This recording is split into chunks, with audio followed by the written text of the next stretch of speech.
Bonsoir à tous, ravi de vous retrouver dans Ça vous regarde, une heure de débat parlementaire, politique, bien sûr, chaque soir en direct. On revient bien évidemment sur ce vote solennel, vous avez pu le suivre évidemment sur nos antennes.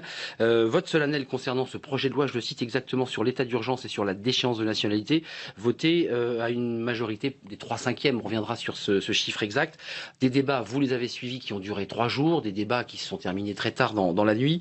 Un débat et un vote qui a peut-être un goût amer, on va en parler ce soir. C'est vrai que une grande partie de la majorité a préféré la fidélité à la désunion. Ça avait été beaucoup utilisé ce mot désunion. Et puis une opposition qui a voté pour ce texte et qui a soutenu ce projet de loi, donc qui a soutenu l'initiative de François Hollande.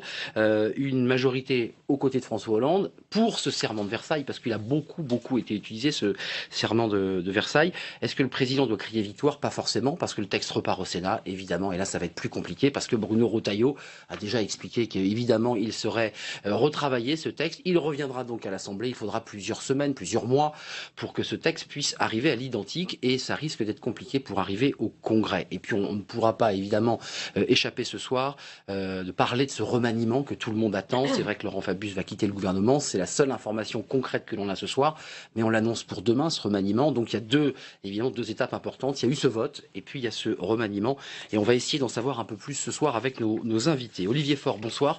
Bonsoir. Vous êtes député socialiste de Seine-et-Marne, porte-parole du Parti socialiste. Alors, on vous a vu, on vous a entendu, on le verra d'ailleurs tout à l'heure. Vous avez défendu hier un amendement qui a été largement soutenu. 108 députés ont voté pour votre amendement. C'était une bataille sémantique importante. Vous ne souhaitiez plus la déchéance de nationalité, mais une déchéance nationale.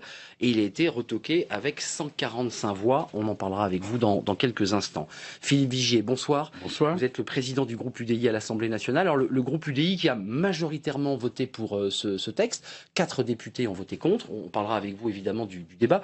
Jean-Christophe Lagarde était très présent dans l'hémicycle sur ce texte. Et vous aussi, on en parlera dans quelques instants avec vous. Hélène Becq-Mézian, bonsoir. Bonsoir. Vous êtes fatiguée parce que vous êtes restée dans l'hémicycle pendant évidemment tous ces débats. Vous êtes journaliste au Monde, vous suivez le Parlement et vous avez suivi évidemment tout le travail et le débat parlementaire. Et c'était vraiment un gros dossier. On reviendra avec vous sur votre livre. Peut-être je ne me tairai plus avec la photo de Claude Barthelone. Voilà, sorti chez Flammarion. Merci d'être avec nous. Jérôme Fourquet, bonsoir. Bonsoir. Directeur du département opinion à l'IFOP. On reviendra sur le baromètre parce qu'on parlera de François Hollande quand même qui dégringole une nouvelle fois dans les sondages. Et puis on s'intéressera évidemment au regard des Français sur cette question de la déchéance. Est-ce que les Français ont été sensibles à vos débats, messieurs, dans l'hémicycle, ou est-ce qu'ils ont déjà autre chose dans la tête? Pour ceux qui n'auraient pas suivi nos antennes, mais regardez ce sujet de Thomas Le Floch, il est revenu justement sur ce vote solennel avec une majorité plus large qu'imaginé. Regardez. Pour 317 contre 199, l'Assemblée nationale a adopté. C'est une première étape remportée par le gouvernement. Le projet de réforme constitutionnelle a été adopté par plus des 3/5 des députés présents. Manuel Valls veut y voir un signe encourageant pour la suite de l'examen du texte. Une grande majorité des parlementaires, aux 3/5, ont considéré que ce rassemblement s'imposait au-delà des querelles partisanes. Les Français n'auraient pas pardonné et ne pardonneront pas à ceux qui ne se hissent pas à la hauteur des responsabilités. Les détracteurs du texte sont-ils des irresponsables? Bien au contraire, répondent les députés du Front de gauche et une majorité d'écologistes. Derrière le calcul de l'exécutif, sa proposition de révision consacre la victoire idéologique de l'extrême droite qui voit ses idées triompher alors qu'un gouvernement de gauche est censé être au pouvoir. L'article 2 de cette loi, qui intègre la déchéance de nationalité dans notre Constitution, rencontre l'opposition d'une nette majorité des députés écologistes. Une opposition qui s'exprimait également dans les rangs socialistes et républicains. Mais les deux principaux groupes ont voté majoritairement en faveur du texte. La constitutionnalisation de l'état d'urgence représente une avancée incontestable pour notre démocratie. Au stade auquel nous en sommes, nous resterons sur un vote de cohérence par rapport à une mesure d'évidence. Un Français qui bafoue les valeurs de son propre pays, qui s'attaque sauvagement à lui, ne peut partager ni l'aventure nationale, ni sa destinée. Le texte va maintenant être examiné par le Sénat avant de revenir à l'Assemblée si des modifications sont faites par les sénateurs. Voilà, sujet de Thibault Le Floch. Olivier Faure, dans quel état d'esprit vous êtes ce soir? Parce qu'on entend le Premier ministre qui dit « Moi, je suis soulagé après ces débats qui ont été difficiles ». Est-ce que vous êtes déçu? Parce que vous portiez un amendement important, 108 députés vous avez soutenu. Est-ce que vous êtes ce soir déçu de l'issue de ce vote? Non, je ne suis pas déçu. Il y a un débat qui se prolonge. Maintenant, je crois qu'il faudrait se hâter de ne pas tirer de conclusions définitives, puisqu'on dit que les 3/5 sont atteints à l'Assemblée. C'est vrai, mais parce qu'on ne compte que le suffrage exprimé. Il y a, chez les socialistes, dont je fais partie, pas les socialistes, mais 36 personnes qui se sont abstenues. Et donc, si vous les ajoutez à ceux qui ont voté contre, il y a en réalité 119 socialistes qui ont refusé de voter le texte dans sa version actuelle. Pour ma part, j'ai voté cette abstention en considérant que je ne voulais pas désavouer le président en première lecture à l'Assemblée, mais c'est aussi une abstention de vigilance et de fermeté, qui est une façon de dire, bon, d'accord, on continue, je ne bloque pas le processus constitutionnel, mais en même temps, si le texte reste en l'état, je ne le voterai pas. Pour être cohérent avec votre amendement, j'imagine qu'il y a une forme de cohérence intellectuelle, évidemment. Parce que je considère, on pourra en parler tout à l'heure sur le fond, mais moi je considère que quand on cherche à faire l'unité nationale, on doit prendre ce qui nous est commun, pas ce qui nous divise. Or, la question de la déchéance de nationalité est un point qui a été effectivement puisé dans ce que pense la droite depuis longtemps, mais qui est étranger à ce que pensait la gauche. Et donc, je considère que ce n'est pas une bonne façon d'arriver à cette unité. Juste un mot, et on va entendre nos invités. C'est dur d'être porte-parole du PS quand on est en position aussi orthogonale avec je dirais, le président du groupe, par exemple. C'est toujours difficile de faire de la politique, et surtout de le faire avec conviction. Donc parfois, ça suppose un peu de gymnastique, mais en même temps... Vous êtes souple. C'est pas que je sois souple, c'est le Parti Socialiste qui l'est, en fait. Et donc, moi, je suis plutôt raide sur cette... Vous êtes resté, en tout cas, sur votre position. Voilà. Philippe Vigier, dans quel état d'esprit vous êtes ce soir? Parce que c'est vrai que quand on écoutait vos débats, vous étiez l'UDI, en tout cas, dans l'idée, on va attendre ce qui va se passer dans l'hémicycle, on a des idées précises, mais on va écouter ce qui se passe. Finalement, votre groupe a voté majoritairement pour, sauf 4 députés qui ont voté contre. Satisfait ou il fallait encore aller plus loin? Parce qu'il y a eu ce débat, on entendait la droite qui disait mais on est très content, mais il souhaitait la binationalité par exemple, qui a été supprimée. Satisfait ou il fallait aller plus loin encore? Très simplement, je pense qu'il n'y a pas un seul député qui ne soit pas attaché à l'idée simple selon laquelle il faut lutter efficacement contre le terrorisme. Le président de la République, avec le discours qui a eu lieu à Versailles, a choisi de passer par la voie constitutionnelle. Et j'avais déclaré à l'époque à Versailles que si, en déclarant l'unité nationale, il associait l'ensemble des forces politiques à l'élaboration d'un texte, on pouvait trouver un texte qui permette de nous rassembler. Donc nous avons voté majoritairement en faveur de ce texte. Je respecte néanmoins, vous savez, c'est la liberté, c'est la marque des fabriques de l'UDI de faire en sorte que certains ne votent pas. Ils sont 4 et ils ont tout mon respect et mon estime et je peux comprendre. Eux, par exemple, souhaitaient, comme nous, mieux lutter contre le terrorisme, mais ne voulaient pas passer par la voie constitutionnelle. Nous avons été entendus. On a beaucoup entendu dans l'hémicycle. Nous avons été entendus sur des choses fondamentales. La première, c'est quoi? C'est le fait que, lorsqu'il y a état d'urgence, il faut qu'il y ait contrôle par le Parlement. Et ça, c'est la base de la démocratie. Imaginez demain un régime totalitaire et qui dit mais non, on passe par rien à voir. Et ça, c'est important parce que le gouvernement actuel, et là je dois le dire, Manuel Valls, Bernard Cazeneuve ont permis que depuis le début de l'état d'urgence, il puisse y avoir le Parlement qui soit C'était Jean-Jacques Urvoas qui... Donc là, maintenant, nous avons sanctuarisé les choses. C'est un point dur. C'est-à-dire qu'en fait, le Parlement, non seulement est informé, mais ensuite peut demander tous les renseignements qu'il souhaite, toutes les informations qu'il souhaite. Donc ça, c'était un élément décisif. Et puis, il y a un autre élément sur lequel nous n'avons pas encore satisfaction ce soir, je tiens à le dire, c'est le fait qu'on ne puisse pas dissoudre l'Assemblée nationale pendant l'état d'urgence pour pas qu'il y ait de convenance politique. Imaginez, état d'urgence, ils dissolvent l'Assemblée nationale. Qu'est-ce qui se passe? On fait une campagne d'initiative sans droit de réunion, en interdisant à tel ou tel de faire de la propagande. Dernier point. C'était l'amendement d'Enaja qui évidemment avait été voté sans l'avis du gouvernement pour entrer dans la technique, et puis ça n'a pas plu au gouvernement et à la droite, et on est revenu sur l'amendement. Mais le Premier ministre s'est engagé à revenir sur cette écriture avant la deuxième lecture à l'Assemblée. Et troisième point, c'était d'encadrer l'état d'urgence dans le temps. Je rappelle qu'actuellement, il n'y a aucune limite. Et nous avons fait en sorte, c'est une marque de fabrique UDI, qu'on s'arrête au terme de 4 mois, uniquement 4 mois, parce qu'on sait que pour les forces armées qu'on projette à l'extérieur, au bout de 4 mois, on est obligé de revenir devant le Parlement. Deuxième chose, sur l'article 2. 4 points, deuxième chose. Et Hélène Becmézian. 3 points pour le... Allez-y, Philippe. 3 choses sur, naturellement, le point très important du contrôle parlementaire. Et deuxième chose qui était importante, naturellement, l'article 2, c'est la déchéance, qui pour nous devait frapper tout le monde. Qu'on sorte de cette ornière... Tous les Français, qu'ils soient binationaux ou mononationaux, sortons de cette hypocrisie. Tout le monde avait oublié que par l'article 25, on pouvait déchoir des Français qui allaient commettre des actes contre l'État dont ils étaient à la fois des nationaux et originaires. Nous voulions aussi, et ça nous paraissait extraordinairement important, que... on ne dise pas tout et n'importe quoi sur les apatrides. Le gouvernement s'est engagé pour qu'il n'y ait pas d'apatrides. On a appris plein de choses. La Convention de New York de 61, vous l'avez même dit dans l'hémicycle, personne ne la connaissait avant. En France, qui savait, parmi les parlementaires, qu'il y avait plus de 1000 apatrides avec un certain nombre de droits qui leur sont attribués à l'heure actuelle. C'est la situation que nous connaissons. Moi, depuis quelques années que je suis dans cette maison, je n'ai jamais entendu un parlementaire parler des apatrides. Hélène Becmézian, vous avez suivi ce texte, je le disais avec un peu d'humour, mais en même temps c'était un débat qui était dense, qui était compliqué, qui était très technique, très juridique. Qu'est-ce que vous est passionnant sur le fond?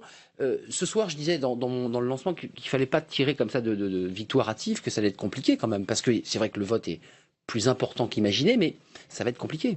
Oui. On ne peut pas savoir à l'avance, évidemment, ce qui se passera au Congrès, ce qui se passera au Sénat. Ce qu'on peut dire, en tout cas, en regardant le vote de cet après-midi, c'est que si le but était de rassembler la représentation nationale, on est complètement passé à côté. Le groupe des socialistes est divisé en deux, le groupe des républicains est divisé en deux, le groupe des centristes est un peu plus homogène, mais il est quand même pas unanime. Il est uni. On retrouve des divisions dans tous les groupes, principalement dans les deux groupes principaux. Ça a coupé les partis politiques. Ça a coupé. On n'est plus du tout dans une opposition droite-gauche qu'on avait pu voir habituellement. On a qui est quand même un noyau, même si on ne peut pas appeler un noyau parce que ça ne va pas rester comme ça, mais 83 députés socialistes qui votent contre un projet de loi du gouvernement. C'est énorme et je crois même que c'est inédit depuis 2012. Donc on est quand même, je trouve que ce scrutin, le détail quand on le regarde, acte le fait que la représentation nationale est plus divisée que jamais sur ce texte qui était très controversé et très polémique. C'est un trompe-l'œil, Jérôme Fourquet, si j'entends bien. C'est-à-dire qu'effectivement ce soir, Manuel Valls se dit soulagé, mais on est en trompe-l'œil. C'est-à-dire que ça va laisser des traces, ce débat. Oui, ça laisse des traces, alors pas forcément dans le grand public, parce que les différents sondages qui sont menés depuis que cette affaire a été lancée, donc ça fait un moment maintenant, montrent qu'on est toujours sur une très large majorité, plus des 3/4 à peu près de Français qui approuvent cette question de la... Ça n'a pas baissé en fait, Alors, ça a légèrement baissé. Ça a baissé un petit peu parce que quand on teste au lendemain du Congrès, on est à plus de 90% d'approbation. Donc le débat porté par l'opposition, notamment de gauche, a quand même porté ses fruits. Il y a une partie de l'électorat de gauche qui aujourd'hui n'est plus aussi allante sur ce sujet qu'elle l'était au lendemain du Congrès. Mais néanmoins, on est sur une adhésion qui est toujours très massive de la part de l'opinion publique, qui a bien compris qu'on était là dans l'ordre du symbolique. Un des principaux arguments de ceux qui sont contre, c'est de dire ça n'empêchera pas un terroriste de se faire sauter ou de se faire exploser. C'était le dessin du monde aujourd'hui, d'ailleurs, un peu humoristique. Les Français l'ont bien compris, mais face au choc provoqué par les attentats et la menace terroriste, il y a une demande très forte de symboles. Donc ça, c'est une première chose. Ça, c'est une demande des Français. Ceux qui frappent la nation doivent être sortis, exclus. Une deuxième chose, néanmoins, je suis assez d'accord avec ce qui a été dit. Le vote de cet après-midi, mais aussi la pétition en faveur d'une primaire à gauche qui est sortie dans Libération opportunément il y a quelques semaines, montre bien que là, on est sur un tournant important dans l'histoire de ce quinquennat avec une frange de la gauche. Importante, dit Hélène Becmézian. Voilà, là, c'est pour les parlementaires. Là, si on compte effectivement les 119 qui, donc, en ajoutant les 83 comptes et les 36 abstentions, on est presque à la moitié du groupe qui ne vote pas le texte. C'est quand même énorme. Olivier Faure, ce schisme, excusez-moi d'utiliser ce mot, mais il est consommé, il est réconciliable. C'est vrai qu'on a vu ces débats quand il avait été question du pacte de responsabilité. Sur ce plateau, il y avait déjà des divisions fortes. C'était une trentaine. Mais c'était une trentaine. Là, aujourd'hui, on atteint des chiffres qui sont quand même très importants. Il y a pas eu de pétition. Et la primaire, absolument. Parce que c'est quand même compliqué là aujourd'hui. Effectivement, alors, sur le débat, on en a beaucoup parlé, mais on touche effectivement. C'est une question symbolique puisque en fait, elle n'a aucune espèce d'application concrète. En réalité, cette question se posera dans 30 ou 40 ans pour des gens qui ont été condamnés définitivement, qui auront purgé leur peine, etc. Donc, en fait, on est sur 10 individus éventuellement qu'on déchoira de la nationalité dans 30 ou 40 ans. Donc le vrai débat, c'est pas celui-là, c'est de savoir en fait ce qu'on raconte de ce qu'est la nation, de comment on fait une nation, de du rapport qu'on retient à la nationalité et de la façon dont on veut vivre ensemble, et même y compris aussi le rapport qu'on a face à Daesh. Et moi, de mon point de vue, c'est pas simplement que c'est inefficace, c'est même que c'est dangereux. Pour une raison simple, c'est que dans le panthéon particulier propre aux djihadistes, en réalité, la déchéance pourrait être aussi cette espèce de saint graal à atteindre, parce que ça permettra d'aller chercher quelque chose, un trophée en fait. Vous êtes dans leur conception du monde. J'ai été exclu. Voilà. Ceux qui brûlent les passeports sur les vidéos, par exemple. Oui, ceux qui brûlent leurs passeports quand ils arrivent en terre d'Irak ou de Syrie. Et c'est pour eux une formidable reconnaissance politique que d'avoir été déchus. Bon, ça c'est... Voilà. Mais c'est pas... donc c'est pour ça que je m'y oppose aussi. Mais ensuite, sur la question, est-ce que les Français sont fondamentalement attachés au symbole, etc. Sans doute. Mais enfin, celui-là ou un autre. Quand un autre institut que le vôtre, pardon, Jérôme Fourquet, de ne pas parler de l'IFOP, mais... Il y en a plusieurs, on peut... Quand un autre institut, je ne citerai pas, mais teste la déchéance de nationalité, approbation massive. Quand on teste à côté une autre possibilité, qui était celle que je défendais, une déchéance de citoyenneté, approbation massive. Quand on demande aux sondés, qu'est-ce que, si on vous explique, voilà les inconvénients et avantages de chacune des possibilités, qu'est-ce que vous préférez entre la déchéance de nationalité ou de citoyenneté? Ils répondent à 70% déchéance de citoyenneté. C'est bien la preuve qu'il y a un autre chemin possible pour l'unité, et je regrette que ce soit ce chemin-là qui était emprunté. Et d'ailleurs, je suis sûr que des gens comme Philippe Vigier auraient pu emprunter ce chemin-là, parce que fondamentalement, ce qui nous importe à tous les deux, c'est moins l'article 2 que l'article 1er sur la question de l'état d'urgence, qui est là une vraie mesure de sécurité. Le deuxième, c'est un... Philippe Vigier, permettez-moi, on va juste écouter Olivier Faure, c'est très court, parce que c'était votre amendement défendu hier, c'est un moment important, parce que c'est vrai que cet amendement était attendu. Vous avez pris le temps de le développer dans l'hémicycle. On l'écoute, c'est court, et on va entendre l'UDI, parce que c'est intéressant de savoir si cette graduation entre déchéance de nationalité ou de citoyenneté, l'UDI aurait pu adhérer à cet amendement. Regardez, écoutez. La Constitution devrait toujours traduire une pensée forgée, équilibrée, aboutie. Alors certes, ça n'a pas toujours été le cas. Mais aujourd'hui, sur un sujet comme celui-là, dans un moment comme celui-là, la Constitution devrait traduire notre pensée commune, justement. Et l'unité ne peut être la victoire d'un camp sur un autre. Cela ne peut être que notre victoire commune. Pour qu'aucun d'entre nous n'ait le sentiment de se trahir et que chacun, par son vote demain, ait le sentiment de participer à une unité qui soit justement le symbole éclatant de notre force face au séisme de Daesh. Merci. Philippe Vigier, est-ce que vous êtes sur cette ligne? On a, au début d'ailleurs des débats, avant même que le débat arrive dans l'hémicycle, certains parlaient d'indignité nationale, c'est-à-dire qu'on ne parlait pas de déchéance, d'indignité. Est-ce que cette proposition vous semble intéressante? Parce que c'est vrai que les Français, ils sont sensibles aussi quand on parle de déchéance de citoyenneté, c'est-à-dire qu'on perd ses droits, le droit de vote, les droits sociaux, mais les droits familiaux, enfin bref, l'ensemble des droits. Et venir, confiscation des biens, enfin c'est très, ça va loin. Hein. Et c'est très coercitif finalement aussi. Mais nous avions défendu avec le groupe IDI, par la voix de Jean-Christophe Lagarde, il y a un peu plus d'une année, une peine d'indignité nationale. Mais je voudrais reprendre le chemin. Le chemin, c'est celui qui a été, une fois de plus, tracé par François Hollande. C'est pas nous qui avons balisé ce chemin. Le serment de Versailles. À partir de là, pardonnez-moi, mais... le faux pas de Versailles ou le serment de Versailles? On se retrouve avec Olivier Faure, dont on sait que c'est un parlementaire attaché au contrôle de l'action gouvernementale. Moi, j'ai vraiment mis, entre guillemets, le paquet sur l'article 1, parce que je voulais vraiment qu'on soit en capacité de contrôler le gouvernement. J'avais compris toutes ces dérives. Quand je dis j'avais compris, notre groupe avait compris ces dérives.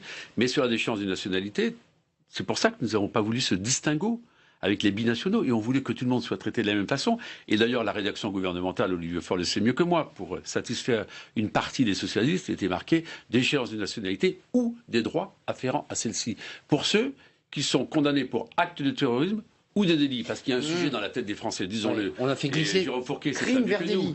Tous ceux qui vont faire le djihad, cette indignation que nous avons les uns et les autres. N'oubliez pas qu'ils sont plus de 1800 cette année à être partis. 1800. Là où ils étaient 1300 il y a une année. Ça progresse. Il nous faut, ça progresse, et ça progresse de façon très importante. Et ça appelle une réaction. Olivier Faure dit... voilà, et ça sera pour eux formidable idée, on va déchirer le passeport, ou ça sera un César que d'aller faire en sorte qu'on a perdu sa nationalité. Je ne crois pas cela. En termes d'efficacité, je le suis. Il a raison, entre 2007 et 2012, sous la présidence de Nicolas Sarkozy, il y a eu 3 déchéances. Depuis que François Hollande est président de la République, il y en a eu 5.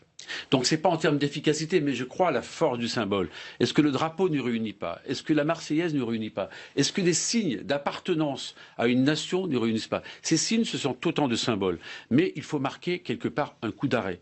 Ça n'est pas simple en termes d'efficacité. Par exemple, moi j'aurais préféré qu'on en reste au juge administratif et qu'on n'aille pas vers les juges judiciaires, parce que les juges judiciaires, on le sait, avec les procédures d'appel, c'est encore moins d'efficacité. Mais puisqu'on est parti, une fois de plus... C'est plus de garantie pour ceux qui défendaient le juge. Exactement. Puisqu'on est parti sur ce chemin d'unité nationale, on ne pouvait pas prendre toutes les traverses, pardonnez-moi. Donc après que les primaires aient engendré des votes différents chez les Républicains, que chez les socialistes, les frondeurs ou d'autres... politiques, pas Olivier Faure, mais d'autres... essayer de se distinguer par rapport à François Hollande au moment où l'idée des primaires à gauche commence à émerger, évidemment. Puis le remaniement aussi. Vous observerez au moins une chose, c'est que l'UDI ne s'est pas inscrit sur cette voie-là. Nous n'avons pas été dans la surenchère. Je crois que nous avons dit au début et à la fin, ce sont les mêmes propos, avec même une exigence que vous rappeliez tout à l'heure.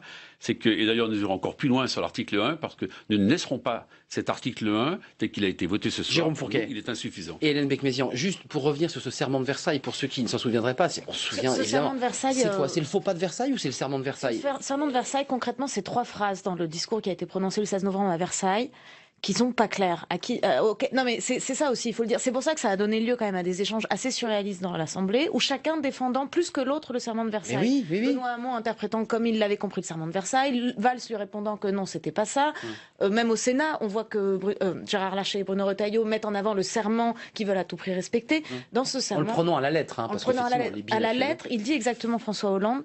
Il parle d'une révision de la Constitution et les mots sont les suivants. Il dit cette révision doit s'accompagner d'une déchéance de nationalité. Ce qui veut dire s'accompagner, ça veut dire avec, dedans, ou ça peut être à côté. Il n'a jamais dit clairement que la déchéance de nationalité devait être constitutionnalisée. Il dit par ailleurs à Versailles qu'il ne veut pas créer d'apatrides. On comprend qu'il est question finalement d'en créer. Il parle aussi à Versailles de l'interdiction pour les binationaux de revenir en France quand ils ont fait djihad. Donc le serment de Versailles, il est un peu extensible. On peut lui faire dire un peu ce qu'on veut. Donc voilà. L'exégèse du serment de Versailles ce soir. Juste Jérôme Fourquet, un petit mot, et Olivier Faure. Vous en pensez quoi de ce serment de Versailles? C'est vrai que certains se sont même demandé, tiens, mais qui lui a demandé au président, parce qu'apparemment c'était pas dans la première version de son texte, de rajouter cette question. Il y a quand même un débat comme ça, un peu journalistique. Rappelez-vous les commentaires juste après ce débat, c'est quel coup politique de génie d'avoir triangulé, d'être allé piquer l'idée dans le camp d'en face. Le problème, c'est que ensuite, 2010, Nicolas Sarkozy. Cette mesure symbolique. Ensuite, elle symbolise aux yeux de l'opinion publique, et ce que François Hollande a vendu comme tel, sa volonté, sa détermination à s'affranchir d'un certain nombre de tabous pour lutter coûte que coûte contre le terrorisme et montrer à son pays, à son peuple, qu'il était l'homme qui convient dans ces moments difficiles. Et donc, aujourd'hui, comme il a été indiqué tout à l'heure, le chemin qui a été engagé, c'est celui qui a été choisi par le président de la République. Et donc, sur quelque chose d'aussi symbolique que cela, eh bien, c'était à la fois vis-à-vis de nos concitoyens que c'est symbolique. On a parlé du drapeau, de l'attachement à la nation, mais c'est aussi une symbolique en termes de communication politique. C'est de montrer la détermination du gouvernement et de François Hollande en particulier à lutter avec toutes les armes disponibles contre le terrorisme. Et donc, revenir... Symbolique ou opérationnel.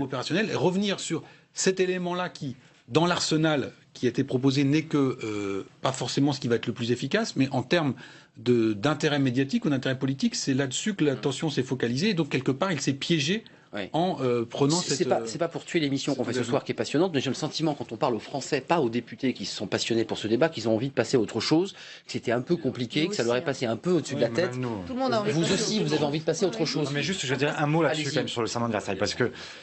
Non, c'est pas pour du tout, parce que le débat était d'une grande qualité. Non, mais juste pour revenir quand même et élargir un peu le débat par rapport à la question constitutionnelle. En 2008, les socialistes se sont opposés à la révision constitutionnelle proposée par Nicolas Sarkozy. Ils s'opposaient notamment au fait que le chef de l'État... qui quand même est... qui avait fait basculer, l'élément décisif. Oui, c'est vrai, mais ne me coupez pas, parce que je vais essayer de faire un raisonnement. C'est une information très importante. Mais en 2008, donc, les socialistes s'opposent à cette révision constitutionnelle. Notamment, ils reprochent à cette modification de la Constitution de permettre au chef de l'État de venir devant le Parlement réuni en congrès à Versailles, parce qu'ils considèrent que c'est un poids qui est mis sur le Parlement, une pression sur le Parlement, et que ça dénature le rapport et l'équilibre des pouvoirs entre exécutif et législatif. Que vivons-nous aujourd'hui en réalité? Nous vivons en fait le travail les travaux pratiques. Ouais. En fait, on est passé d'un débat où le pouvoir constituant, c'est les parlementaires, il faut voter au 3/5 pour pouvoir modifier la Constitution, à une espèce d'invention sémantique qui est de dire il y a un serment de Versailles. Ouais. Mais il n'y a pas de serment de Versailles. Auquel vous devez être fidèle. Il y a un président de la République qui s'exprime devant les parlementaires. Et les députés qui font... Et à ce moment-là, les parlementaires, ils les évaluent. C'est à eux de se positionner, c'est de dire ce qu'ils reprennent ou ce qu'ils ne reprennent pas, mais il n'y a pas une prééminence de la parole présidentielle. Ou alors ça veut dire que désormais, toutes les majorités que se suivront seront obligées de suivre le président qui viendra leur demander de se c'est clairement ce qu'a dit Manuel Valls. C'est clairement ce qu'a dit Manuel Valls. Surtout que ce serment, il a aussi dit, il ne l'a pas laissé entendre, il a dit qu'il avait été approuvé par les députés et les sénateurs à partir du moment où ils se sont levés pour applaudir. Absolument. Un député socialiste m'a dit à juste titre, il m'a dit mais on ne réforme pas la Constitution par acclamation. Exactement. C'est vrai que c'est quand même très surprenant. Oui, c'est vrai. Les standing ovation. Philippe Vigier, un mot parce qu'on va avoir une petite phrase d'Emmanuel Macron, voilà, parce qu'on parlera de remaniement bientôt, mais il est rentré dans le débat un petit peu en décalage, mais il a pris position aussi. Vous en pensez quoi, vous, cette question du serment de Versailles? Simplement Versailles. Moi, je suis pas d'accord avec Olivier Faure. J'ai voté la réforme constitutionnelle de 2008. Je trouve pas anormal que le président de la République, dans des circonstances exceptionnelles, 1 ou 2 fois par quinquennat, vienne parler devant les sénateurs et députés. C'est vrai que François Hollande, imprudemment, moi, président de la République, je ne recevrai jamais les députés. Moi, président de la République, je verrai jamais tel ou tel. Il s'est aperçu qu'il était rattrapé par la patrouille. Il s'était battu à l'époque contre cette réforme constitutionnelle et maintenant il l'utilise. Ça, c'est pour la politique politicienne. Qu'il ait essayé, au travers de Versailles, de faire entre guillemets un coup politique au moment où dans l'opinion, il est au plus mal. Tout le monde l'a dit, hein. Tout le monde l'a dit, donc je pense que ça, c'est pas une critique. Il y a un traumatisme dans l'opinion aussi. Un traumatisme dans l'opinion. Et l'émotion est là. N'oublions pas, on était tous, lorsque le Bataclan a eu lieu, bien sûr, franchement secoués. Et moi que le président de la République et le président de tous les Français s'expriment à un moment, d'autant plus, cher Olivier Faure, que vous savez très bien qu'une fois que le président de la République... Vous défendez François Hollande. ...s'est exprimé, François Hollande, une fois qu'il s'est exprimé, qu'est-ce qui se passe? Il part, et après, il y a les orateurs qui peuvent s'exprimer. Donc en fait, il n'y a pas une tutelle de l'exécutif sur le législatif. Moi, je ne le ressens pas. Un mot chacun, parce que j'aimerais... Je termine. Il n'y a pas pour moi de serment de Versailles. Il y a simplement, c'est qu'imprudemment, comme vous l'avez très bien rappelé, on fera les déchéances, mais là, il était dans l'improvisation absolue. Ce discours a été écrit sur un coin de table, on ne sait pas dans quelles circonstances, et après, il se rend compte qu'il faut assurer ce qu'on appelle le service. C'est compliqué.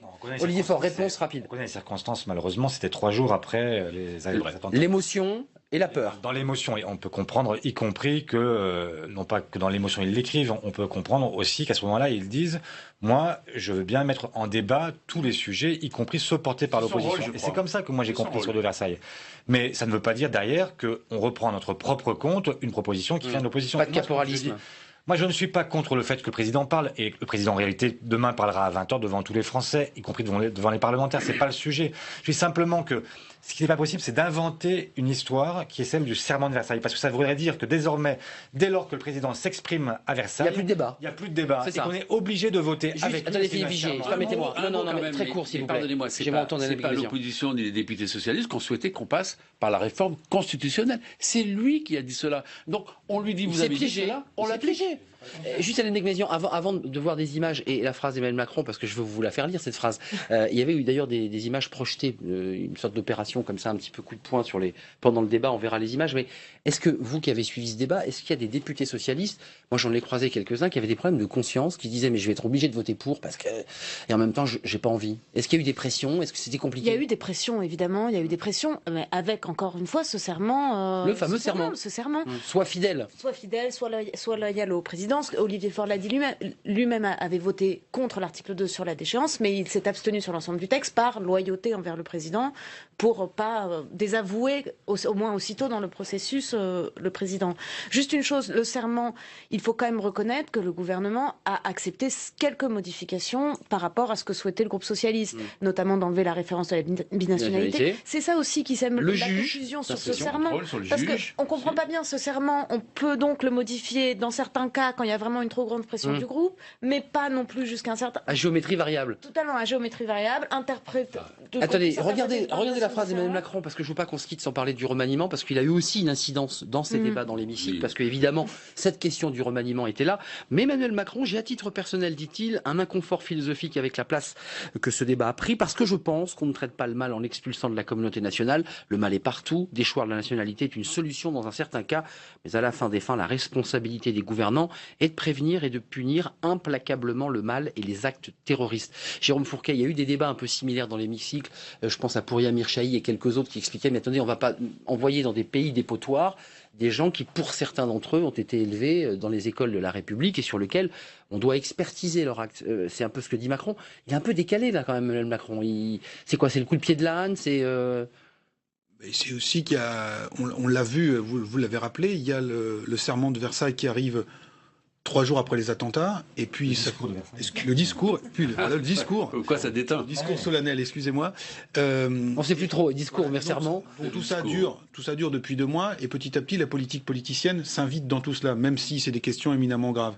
Et donc là, la prise de position du ministre de l'économie, elle est aussi à lire en fonction de son propre agenda. Il y a un remaniement qui se prépare, il y a des gazettes qui glosent sur une éventuelle trajectoire Macron, donc il se positionne. C'est dangereux ce qu'il dit, excusez-moi, si je veux comprendre. Il l'a déjà dit. Il l'a déjà dit, non mais c'est dangereux. Et il sait... Si vous voulez rester à son poste, il n'irait pas critiquer François Hollande. Et il sait également que, les chiffres l'ont montré aujourd'hui, que toute une partie des élus socialistes et des militants socialistes sont profondément troublés par cette mesure. Donc, il y a un trouble. On sait aussi qu'il est l'un des ministres les plus populaires du gouvernement, donc que Valls n'aurait pas vraiment intérêt à le... Vous en pensez quoi d'Emmanuel Macron, vous le centriste? Il vous plaît, j'imagine, dans sa façon de regarder le monde? Emmanuel Macron, c'est un esprit libre. Il fait une sortie sur les 35 heures. Le lendemain, sur le fait que lorsqu'on est jeune, on peut gagner de l'argent, c'est très bien. Là, il se permet de dire... Il fait comme Valls il y a quelques années. C'est le Valls. Donc Emmanuel Valls va avoir quelques... Oui, il est un peu attristé parce qu'il voit qu'il y en a un autre qui a pris sa place. Parce que lui, maintenant, il est Premier ministre. Et puis, je crois qu'il était hier devant une tribune d'un peu plus d'un millier de personnes, de chefs d'entreprise dans l'économie. Il a dit, moi, je suis pas socialiste, je suis un libéral. Voilà. Mais il a un mérite. Il a un mérite. Et je l'ai déjà dit. Mais il est de gauche quand même. Oui, mais il a un mérite, et je l'ai déjà dit ici même. Il ouvre des voies nouvelles. Oui. Il ouvre des voies nouvelles. Il faut entendre aussi ce message. Il décloisonne la société. Il fait tomber des murs. Cette société, elle est asphyxiée. On le sait bien l'un et l'autre pour être, je crois, assez assidus dans ce qui se passe dans cette maison, dans l'Assemblée. Il faut vraiment donner l'oxygène à la société française. Moi, j'en ai marre qu'on considère que l'action publique est impuissante. Vous en pensez quoi d'Emmanuel Macron, mais surtout de cette phrase, parce que c'est vrai qu'il critique directement François Hollande. C'est pas une bonne idée, lui dit-il. Si je pouvais me permettre, je dirais que c'est une transgression, mais cette fois-ci de gauche. Et donc, qui est sur votre ligne. Oui, c'est ça. C'est ce qu'elle exactement. Le chef des frondeurs. Et ce qu'il dit est profondément juste. C'est que le problème et c'est la raison pour laquelle moi je me bats contre cette déchéance de nationalité, c'est que malheureusement, à vouloir... ce qu'on est en train d'adresser comme message, c'est en gros, quand on est terroriste et binational, c'est qu'en fait, le ver était dans le fruit de l'autre. Et donc, c'est parce qu'il était aussi étranger qu'il était terroriste. Non, il était terroriste parce qu'il était... Oui, il faut tirer les leçons, nos leçons. Et donc, imaginez, le message qu'on adresse, on dit au reste du monde, on dit cet homme-là ou cette femme-là est terroriste, elle ne mérite ou il ne mérite plus d'être français. Mais il mérite d'être tunisien, algérien, marocain. Imaginez que pendant la tête des pays d'ailleurs. Imaginez l'Algérie quand elle était en proie au terrorisme avec le GIA. Ouais. Imaginez qu'il y ait eu un terroriste franco-algérien, ce qui aurait pu se passer.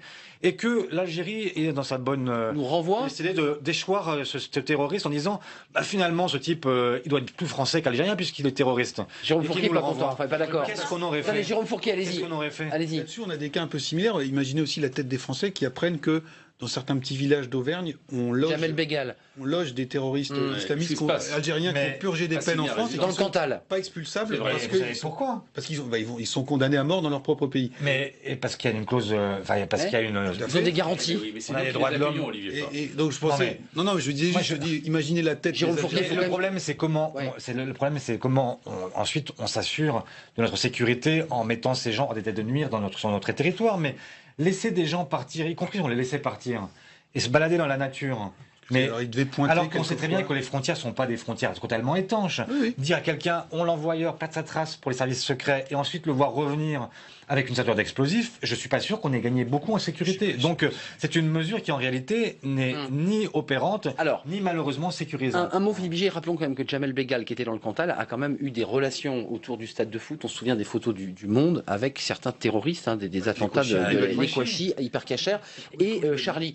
Donc voilà, il était effectivement en résidence surveillée. Il était à l'hôtel, dans une maison dans le Cantal, parce qu'évidemment il ne pouvait pas rentrer en Algérie. Philippe Vigier, regardez quand même cette image. Je voudrais qu'on solde pour cette image forte du débat, parce qu'elle a suscité une polémique assez forte, et on en parlera quelques instants avant de nous tourner vers le remaniement, c'est Cécile Duflot, et cette image d'abord. Pour la démocratie, ne changez pas la Constitution, ça c'est une structure, c'est une ONG qui a monté cette opération pendant les débats, protéger la Constitution, ni d'échéance, ni état d'urgence, association qui s'appelle Powerful, qui est un mouvement citoyen, et qui a quand même projeté, donc il faut quand même des moyens pour projeter pendant le débat, voilà, justement ces images. Et puis, regardez ces images qui vont suivre.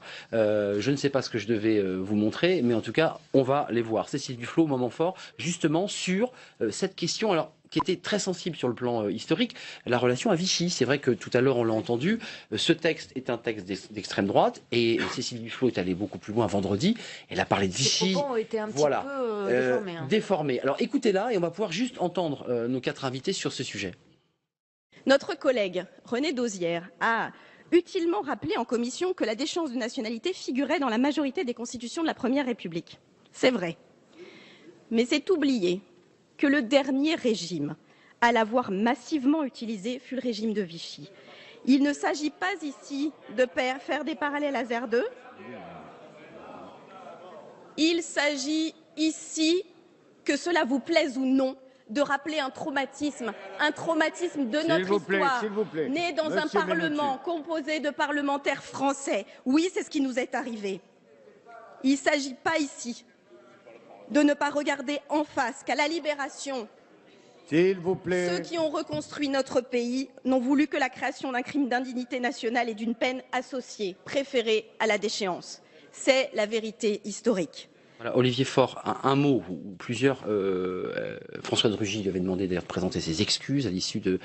Est-ce que ça vous heurte, vous qui étiez parmi ceux qui ne souhaitiez pas cette déchéance, ce débat comme ça, on accable les socialistes qui ont voté pour en disant mais vous avez voté un texte d'extrême droite. Est-ce que c'est de la politique ou Je sais pas si c'est de la politique, je pense que c'est ce qu'elle pense, mais le problème c'est que c'est très contre-productif, parce que quand on explique au groupe socialiste qu'une part d'entre eux sont devenus vichistes ou que le gouvernement est vichiste, forcément ça agace. Elle n'a pas dit ça. Non, mais elle rappelle une période sombre de notre histoire où on a déchu. On a beaucoup déchu, ouais. C'est vrai que ça a été que le gouvernement de Vichy l'a nié à avoir déchu massivement, mais on n'était pas en train de déchoir des terroristes, ou à des gens qu'on qualifiait de terroristes. Qui étaient des résistants en fait. Qui étaient des résistants. Et surtout, on a déchu massivement des juifs parce que juifs, et non pas des gens qui avaient été condamnés pour des peines qui étaient liées. Il y a eu des larmes de Charles de Courson d'ailleurs aussi à propos de son père et de son grand-père, qui était un moment émouvant. Vous en pensez quoi de Cécile Duflot? Elle a encore là, elle se présidentialise à travers les débats, c'est qu'elle est beaucoup intervenue. Elle a eu des petits moments de passe d'armes avec le président Barthelone. Je ne suis pas persuadé qu'elle soit présidentialisée.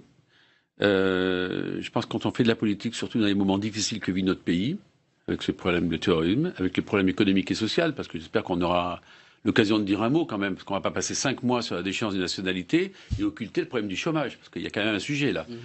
C'est pas bien ce qu'elle a fait. Elle a été ministre de la République, et donc, puisqu'elle n'accepte pas qu'un pays comme la France soit capable de prononcer justement des déchéances de nationalité, elle a été ministre d'un gouvernement qui était en capacité de le faire et qui l'a fait pendant qu'elle était ministre. Et tout d'un coup, elle s'indigne. Eh bien, c'est tout ce que ne veut plus l'opinion publique. Ça, c'est des coups politiques qui ne fonctionnent pas.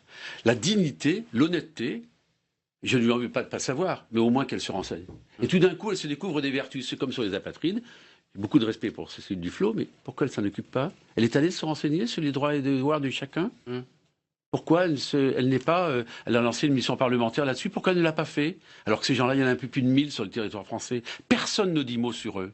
C'est un scandale de dire des choses comme ça. À la tribune de l'Assemblée, et de stigmatiser, traiter des députés socialistes de vichistes. Pardonnez-moi, mais ces heures noires de la République qu'on a vécues, qu'on ne les revive pas à nouveau. Un petit mot, parce que je vous parle du remaniement. Elle cherche à culpabiliser finalement. Dans son texte, exactement ce qu'elle dit, c'est que les déchéances de nationalité qui ont été prononcées sous Vichy ont traumatisé la France et que c'est la raison pour laquelle, à l'issue de la guerre, on a préféré des peines d'indignité nationale. Donc c'est une démonstration qu'elle fait, qui est, c'est vrai, ce qu'on peut lui reprocher en tout cas, c'est d'avoir utilisé des mots qui sont très sensibles. Elle sait très bien qu'en prononçant le mot de Vichy à la tribune à l'Assemblée, tout le monde... Cicatrisant, Charles de Courson dans l'état d'émotion dans lequel il était. Effectivement, c'est un peu déplacé de sa part de venir faire, de s'étonner qu'on ait tant polémiqué sur ses propos. C'est vrai qu'on a coupé le morceau, mais derrière, il y avait aussi la démonstration sur la question de la dignité. Vous en pensez quoi, Jérôme Fourquet, de Cécile Duflot? Écoutez, ce qu'on disait tout à l'heure, hein, on a la politique politicienne qui reprend ses droits, hein, et donc il y a des choses qui se mettent en place. Apparemment, il y a eu des tensions au sein même du groupe écologiste. Oui. Hein, on voit bien. Oui, peut-être que demain, un certain nombre de ses collègues seront membres de son gouvernement. Oui. Voilà. Oui. Et donc, on est dans tout ça aussi. Hein. Rappelons aussi les sorties qui avaient été les siennes au moment du décès du jeune militant à Sivins. C'est-à-dire que c'était une tâche indélébile sur le mandat de François Hollande. Donc, on est là aujourd'hui dans cette discours très, très radical pour essayer de parler à cette gauche militante, comme essaie de rassembler peut-être, comme l'appelle Julien Drey, hein, qui aujourd'hui est très désemparé par ce qui se passe. Parce que au jeu des parallèles historiques, on pourrait faire une comparaison avec ce qui s'est passé sous Guy Mollet aussi. Hein. Et donc on voit bien là que il y a toute une partie de la gauche qui a perdu ses repères. Et donc Cécile Duflot, en pensant à 2017, se dit qu'il y a peut-être là, sans doute, des voies à prendre, même si je ne doute pas non plus que, en termes de conviction, c'est ça qu'elle... Frapper fort pour rassembler. Regardez cette image, parce que c'était à l'issue justement de juste avant le vote, lors des questions au gouvernement, c'était la seule information tangible que nous ayons ce soir concernant ce remaniement, c'est le départ de Laurent Fabius. Alors c'était pas un grand secret, c'était évoqué depuis plusieurs jours, c'est vrai qu'il était évoqué même plusieurs semaines, le départ de Laurent Fabius, depuis plusieurs mois. Allons-y, puisqu'après la COP21, il avait été indiqué qu'il partirait. Écoutez ce qu'il a dit, Laurent Fabius, ému évidemment, dans l'hémicycle. Je ne vais pas entrer, ce serait évidemment impossible de ma part, dans un jugement sur ma propre action. Je voudrais simplement dire que je veux remercier toutes et tous ici dans cette maison dont, malgré les critiques, il faut répéter qu'elle est le cœur battant de la démocratie.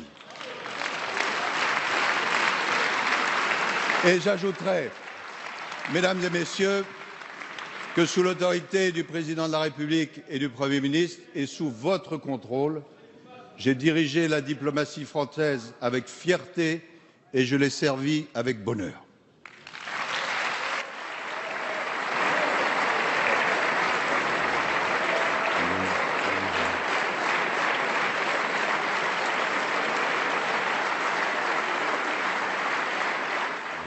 Voilà, presque tous les députés debout pour saluer Laurent Fabius. J'ai dit presque tous les députés. Applaudi. Vous avez applaudi. Il a fait un bon parcours au ministère des Affaires étrangères. Je crois qu'il a été digne de la fonction. Grand serviteur de l'État. Et je pense qu'il bonne politique, très bien sa tâche. Bonne stratégie en tant que ministre des Affaires étrangères. Il a souvent été critiqué sur la Syrie, sur d'autres sujets. Sujet très compliqué. Comme il l'a dit avec ses mots, il était très courageux. D'ailleurs, il a même dit quand même que vis-à-vis de la Russie, c'était pas simple. Vis-à-vis de Bachar, c'était pas simple non plus. Et puis, il a même parlé d'un certain nombre de pays pour lesquels il y avait quelques clairs-obscurs. On sait très bien qu'être ministre des Affaires étrangères, c'est un peu compliqué. Mais dans une période aussi chahutée que celle qu'on a vécue, je crois qu'il a été à la hauteur de notre pays. Laurent Fabius, c'est aussi celui qui a porté la COP21. On se souvient de ce coup de marteau vert au Bourget, évidemment avec la signature historique sur le climat. Olivier Faure, vous êtes un proche de Jean-Marc Ayrault. Alors, je ne vous l'ai pas dit, mais c'est vrai que Jean-Marc Ayrault nous a pas soutenu sur cet amendement concernant la déchéance nationale.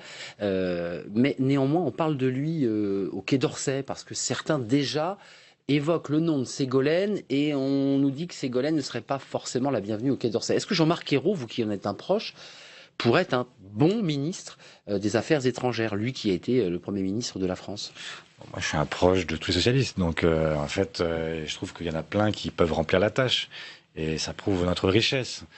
Et quand on a sans langue de bois, Olivier Faure. Quand on a les hommages de Philippe Vigier qui salue un par un tous les ministres de ce gouvernement, je me dis que non, il y en a deux. Emmanuel Macron, j'ai eu des mots très aimables sur Fabius. Manuel Valls, non, je ne m'ai pas entendu. C'est bien occupé de vous pendant. On a quelques affrontements par moment, il le sait d'ailleurs. Je vois que... Vous dites quoi? Vous dites que... Pas de responsabilité et de stabilité, il se souvient de ce que j'ai prononcé. Mais Jérôme Fourquet, c'est vrai qu'il y a quand même là, aujourd'hui, un jeu de chaises musicales qu'on attend. Alors évidemment, on ne peut pas avoir l'information avant qu'elle ne soit présentée officiellement, peut-être sur le perron de l'Élysée demain, puisqu'on parle de ce remaniement. Est-ce que là aussi, on vient de parler de ce débat, 3 jours de débat très technique sur la Convention de New York, sur la patridie. Est-ce que ce remaniement, les Français l'attendent, vous qui sondez les cœurs des Français? Est-ce que c'est un sujet dont ils se disent, voilà, on attend vraiment le remaniement? Alors, je ne sais pas s'ils sont impatients, ils sont largement favorables à un remaniement. Alors après, pour quelles raisons, ça c'est une autre affaire. Plus sérieusement, ce que je pense, c'est que c'est pas ça qui va permettre de donner un nouvel élan, qu'il y a des freins qui sont très fortement serrés. On a parlé tout à l'heure de la question du chômage, par exemple, et que on n'est pas dans la situation post-municipale, où là, il y a eu un remaniement total, parce que ce que nous disent là les Français, c'est qu'ils sont très favorables à un remaniement, mais beaucoup moins à ce que Manuel Valls parte. Parce qu'il y a eu un débat, et certains donc disaient c'est peut-être réoxygéner une équipe qui a pas mal donné, avec le départ de Madame Taubira, Laurent Fabius qui part, donc pourquoi pas. Sur une ligne social-démocrate assumée, affirmée. Là, ça c'est à ceux qui font le gouvernement d'en décider, bien évidemment. Ce qui se murmure, c'est que on pourrait essayer de jouer un certain nombre de coups politiques en faisant rentrer différentes personnalités qui montreraient que le PS n'est pas isolé, avec peut-être des radicaux de gauche, une partie des écologistes. Donc, sur le papier, pour la presse parlementaire, ça peut faire l'objet d'articles fournis. Je ne suis pas convaincu que ce soit de nature c'est des angles. à redonner un nouveau souffle. Un nouveau souffle dans l'opinion. Parmi les noms qui circulent, parce que évidemment tout le monde essaie de savoir, il y a quand même plusieurs options. C'est vrai qu'il faut remplacer Laurent Fabius au ministère des Affaires étrangères, ça c'est une certitude. On parle d'un départ de Stéphane Le Foll. On évoque l'arrivée de Barbara Pompili dans l'idée de faire venir une écologiste, puisque Nicolas Hulot a dit non. On évoquait son arrivée, je me souviens, il y a déjà en avril 2014 pour le premier gouvernement de Manuel Valls. Et elle n'est pas rentrée au gouvernement. Donc non, mais ça c'est le jeu à quelques jours qui précèdent les remaniements. Chacun, on ne sait pas si certains essayent de se pousser eux-mêmes du col. Moi j'ai beaucoup de députés, quelques députés qui écrivent socialistes. eux-mêmes la dépêche AFP. Oui, qui essayent de me faire comprendre qu'ils ont leur chance de rentrer, d'un air de dire si je pouvais glisser leur nom dans un article, peut-être que ça aiderait à. Donc voilà, on est dans un jeu où chacun essaye de se pousser. C'est impossible de savoir quoi que ce soit jusqu'à ce que le secrétaire général l'annonce sur le perron de l'Élysée. Hélène Becmézian, la ligne social-démocrate, le départ de Christiane Taubira, qui dès son départ a présenté son livre, qui était en librairie sur cette question de la déchéance, ça soldait quelque part cette ligne de gauche. Est-ce que là, maintenant, François Hollande devrait continuer sur sa ligne social-démocrate? Oui. Il n'a plus le choix. Il n'a plus le choix. C'est pas un peu plus d'un an de la présidentielle qu'on va changer de ligne après l'avoir tant refusé, alors qu'il y a eu des remaniements et des occasions. Donc clairement, c'est sûr que la ligne économique et sociale ne changera pas. Donc la question, c'est ce remaniement, pourquoi faire? Est-ce qu'on reste sur un remaniement uniquement technique, en remplaçant Laurent Fabius et un petit jeu de chaise musicale, ou est-ce qu'on donne un vrai sens politique à ce gouvernement, en faisant entrer des écolos, en faisant entrer effectivement des personnalités de la société civile, mais pour faire quoi? Si c'est pour garder la même ligne, effectivement, les Français ne sont pas dupes, ils verront bien qu'un changement de casting ne changera pas le scénario. François Hollande est demain chez nos confrères de TF1 et de France 2, évidemment, nous serons en direct et on suivra évidemment sa prise de parole, parce qu'elle est attendue. Olivier Faure, souvent il y a des débats comme ça entre hommes politiques de gauche et de droite. On entend qu'il faut redessiner, redécouper les partis politiques. On le voit, le PS est divisé, on voit que la droite elle-même est divisée. Est-ce que c'est le moment, avant une élection présidentielle, comme on dit, de rebattre les cartes, de tendre la main aux centristes, d'inventer un nouveau pôle politique, ou est-ce qu'il faut garder, je dirais, les vieilles écuries pour partir à l'élection présidentielle? Et vous avez 1 minute 30 pour me répondre. Oui. Il ne faut pas garder les vieilles écuries. Il y a effectivement un besoin discutable de renouvellement partout, à gauche, à droite. Mais surtout besoin d'authenticité, ce qui n'existe pas toujours. Et donc, le problème, c'est moins un problème de casting que d'attitude, de méthode et de façon de fonctionner. Donc avoir des gens qui sont là pour leurs idées plus que pour ce qu'ils peuvent éventuellement représenter. Jean-Luc Mélenchon annonce ce soir qu'il sera candidat chez nos confrères TF1, qu'il sera candidat à l'élection présidentielle. Donc il ferme la porte aux primaires puisqu'il avait déjà pas souhaité y aller. Philippe Vigier, est-ce que vous disiez tout à l'heure, Macron c'est bien parce qu'il fait bouger les lignes, il fait tomber les murs. On a le sentiment aujourd'hui, excusez-moi, c'est un peu l'avis des Français, qu'il n'y a plus de droite, qu'il n'y a plus de gauche. La droite vote pour la gauche ne vote pas pour sa gauche. C'est un peu compliqué quand même là. Il ne faut pas caricaturer. Si, c'est exactement le texte d'échéance. D'abord, les centristes ne rentreront pas au gouvernement, l'UDI n'ira pas faire la roue de secours d'un gouvernement du Parti socialiste. Vous avez senti des appels du pied? Non, aucun, mais de François Hollande qui est en perdition totale sur le champ économique et social. C'est pas parce qu'on fait un bout de route ensemble sur l'unité nationale et sur des mesures sur le terrorisme où l'on doit se rassembler que demain on partage ce constat. Et comment on recompose le paysage politique? La recomposition d'un paysage politique, ça se fait à un moment. Et quand? Dans la vie politique, c'est le moment de l'élection présidentielle. Donc là maintenant, il lui reste 14 mois à terminer son bail à l'Élysée. Et je souhaite d'ailleurs qu'il ne soit pas reconduit, et farouchement, et on fera tout pour qu'il ne soit pas reconduit, car c'est un échec dramatique, pardonnez-moi. Regardez, il y a un mois, il annonce un plan pour lutter contre le chômage. Grand plan de formation. Grand plan, c'était formidable, on allait inverser les choses. La courbe, je la vois, elle est en train de revenir. Non mais rien, depuis rien. Il a reçu les présidents de région, il avait une occasion superbe de leur dire, allez hop, c'est compliqué. Vous avez la formation professionnelle, vous avez l'apprentissage, vous allez gérer Pôle emploi en dehors de l'indemnisation des chômeurs. On y va, bassin d'emploi, pas bassin d'emploi. Ah non, non, on garde un bout du pouvoir, on verra. Non, non, encore un échec. Ça n'est pas bien. Donc ce gouvernement, malheureusement, nous emmène dans le mur et derrière tout ça, beaucoup de désespérance et surtout inefficacité Donc on ne prend politique pas qui est tant sanctionnée par l'opinion voiture publique. qui va dans le mur. Regardez Jérôme Fourquet, ça va vous concerner parce que c'est vrai que la cote de popularité de François Hollande dégringole. Et on en saura peut-être plus après ce débat sur la déchéance. Ça, c'est un baromètre IFOP que l'on va découvrir. Et puis, on découvrira aussi notre vote JDD. Ça, c'est la cote de popularité. Philippe Vigier, regardez, moins de 10 points en février, après avoir perdu 14 points en janvier. Il passe de 50% des Français. Dans les prochaines son action, juste après le sondage, il passe à 26%. Ça, c'est le baromètre, Jérôme Fourquet. Puis ça, c'est notre vote. On ne veut pas être en concurrence, évidemment, avec les sondeurs, les éminents sondeurs. Ça, c'est le vote. C'est ceux qui ont cliqué sur le site du JDD. Regardez, à la question posée. Voilà, François Hollande peut-il remonter dans les sondages si la révision constitutionnelle est adoptée? Alors, il y a un peu moins de 1000 votants, enfin 800 votants. Non à 92%. On n'est pas dans la marge d'erreur en même temps. On n'est pas dans la marge d'erreur. Mais enfin, elle n'est jamais dévoilée par les sondeurs, la marge d'erreur. À peu près, là, sur ça, c'est moins d'un point. Jérôme Fourquet, donc on voit que ça n'a pas d'incidence chez les Français. Voilà, il n'y aura pas d'incidence sur les sondages. Qu'est-ce qu'il devrait faire? Je dis bien, si on avait une boule de cristal, est-ce qu'il doit ouvrir? Est-ce qu'il doit tenter? On parle d'un ministère de la Culture un peu plus médiatique people, on parle d'un changement du ministère de la Culture. Enfin, vous avez tout ça n'est pas folichon. Médiatique people, je ne suis pas convaincu. Olivier Faure parlait d'attitude. Voilà, on ne sera pas là-dedans. Pour ouvrir, il faut encore qu'il y ait des candidats. Il n'y en a pas. C'est difficile. Hein. On a dit tout à l'heure que ça se passait au moment d'une élection présidentielle. Il y a eu une fenêtre de tir, c'est 2012. François Bayrou tend la main pour faire la politique économique et sociale qui est celle de maintenant. Et là, ça marche pas, ça se fait pas. François Hollande, à l'époque, de mon point de vue, pense que la crise économique n'est pas si profonde qu'il ait besoin d'ouvrir et qu'on va pouvoir se contenter des recettes habituelles. Bon, ensuite, là, quand il se rend compte que c'est plus compliqué que ça, François Bayrou est reparti du côté de l'UDI. Donc aujourd'hui, il a nié la crise économique. Et là-dessus, il a menti aux Français. Olivier Faure, vous n'avez pas répondu. Donc, sur l'ouverture, c'est compliqué. Je vais vous répondre. J'entends qu'on recompose au moment des élections présidentielles, c'est-à-dire qu'on voit la main tendue 2012 à François Bayrou. Est-ce que vous, ce soir, vous êtes inquiet parce que vous avez un groupe socialiste qui est divisé sur la déchéance, vous avez un groupe socialiste qui est divisé sur la stratégie économique? Comment vous repartez à la bataille? Il y a cette primaire qui se profile sans Jean-Luc Mélenchon qui va partir candidat à la présidentielle. Tout ça est complexe pour les électeurs. C'est même complexe pour nous, ça je vous rassure. Non, ce que je crois, c'est qu'il faut toujours revenir au fond et qu'on n'est pas... Ce qui me gêne dans la façon dont on présente les choses, on a toujours l'impression que la politique, c'est une affaire de combinaison et qu'il va falloir trouver la bonne combinaison pour arriver à un résultat où finalement on arrivera à mettre dans un entonnoir des électeurs. Les électeurs, ils nous jugent sur ce que nous faisons, sur les projets que nous proposons, et ils font la comparaison.